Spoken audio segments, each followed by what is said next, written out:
We have come to this earth to help build his kingdom and to prepare for the second coming of his Son, Jesus Christ.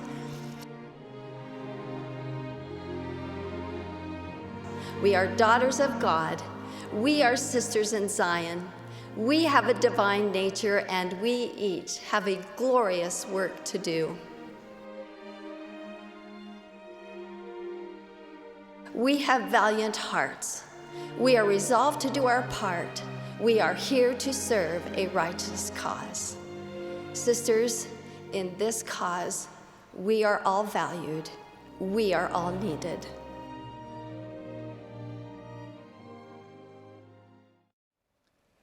Today, let me add that we need women who know how to make important things happen by their faith.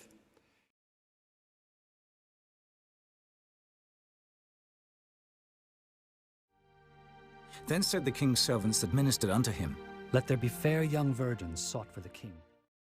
Now in Shushan the palace there was a certain Jew, whose name was Mordecai, and he brought up Hadassah, that is, Esther, his uncle's daughter, for she had neither father nor mother.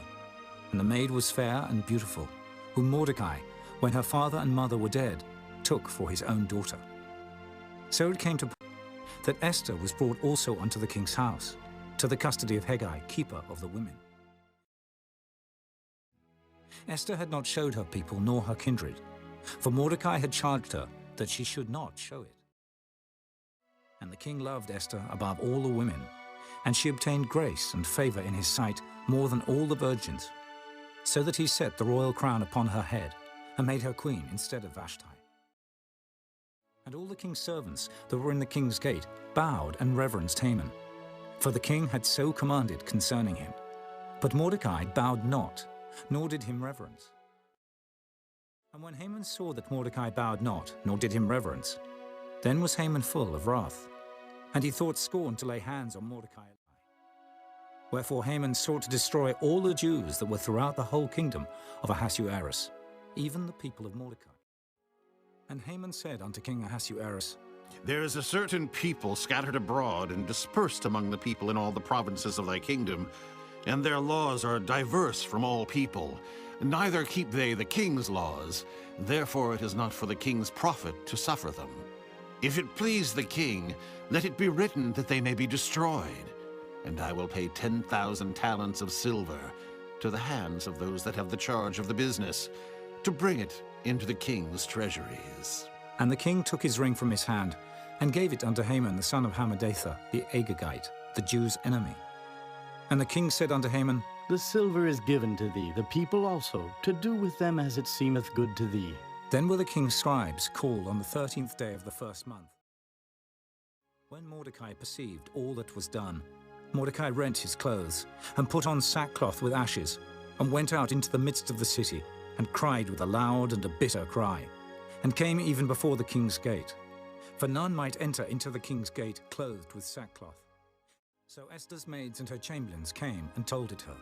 Then was the queen exceedingly grieved, and she sent raiment to clothe Mordecai, and to take away his sackcloth from him. But he received it not. Then called Esther for Hatach, one of the king's chamberlains, whom he had appointed to attend upon her, and gave him a commandment to Mordecai, to know what it was, and why it was. So Hatach went forth to Mordecai unto the street of the city, which was before the king's gate. And Mordecai told him of all that had happened unto him, and of the sum of the money that Haman had promised to pay to the king's treasuries for the Jews, to destroy them. Also he gave him the copy of the writing of the decree that was given at Shushan to destroy them, to show it unto Esther, and to declare it unto her, and to charge her that she should go in unto the king, to make supplication unto him, and to make request before him for her people. And Hatach came and told Esther the words of Mordecai.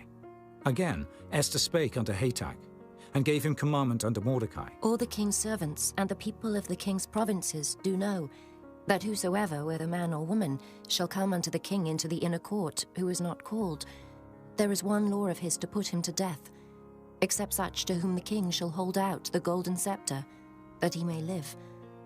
But I have not been called to come in unto the king these 30 days. And they told to Mordecai Esther's words. Then Mordecai commanded to answer Esther. Think not with thyself that thou shalt escape in the king's house. more than all the Jews. For if thou altogether holdest thy peace at this time, then shall their enlargement and deliverance arise to the Jews from another place. But thou and thy father's house shall be destroyed, and who knoweth whether thou art come to the kingdom for such a time as this? Then Esther bade them return Mordecai this answer.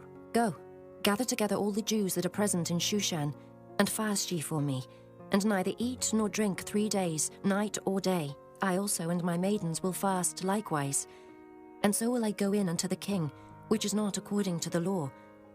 And if I perish, I perish. So Mordecai went his way. Now it came to pass on the 3rd day that Esther put on her royal apparel and stood in the inner court of the king's house, over against the king's house. And the king sat upon his royal throne in the royal house, over against the gate of the house. And it was so, when the king saw Esther the queen standing in the court, that she obtained favor in his sight. And the king held out to Esther the golden scepter that was in his hand. So Esther drew near and touched the top of the scepter.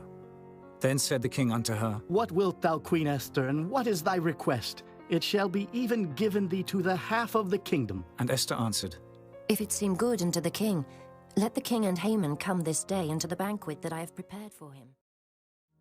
So the king and Haman came to banquet with Esther the queen. What is thy petition, Queen Esther? And it shall be granted thee.